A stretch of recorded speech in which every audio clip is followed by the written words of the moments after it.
Bwana Sam utakaribia salimie the Christians here with us today na useme tumekuja na nini kujenga kanisa, na mimi nitakuongezea assignment ukishasema.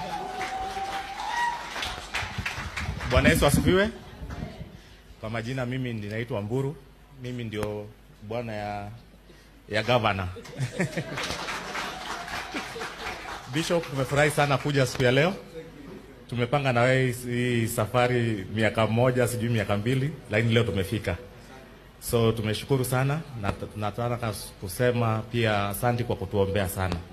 Bishop huwa ananipigia simu anasema nimekuweka kwa maombi. So nikiona simu ya Bishop nasemanga hata siku hiyo psyche inakuwa mzuri.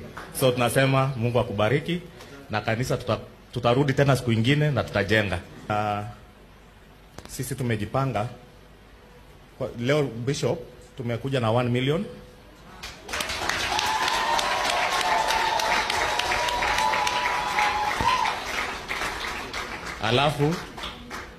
Alafu tuta pledge 2 million tutaleta.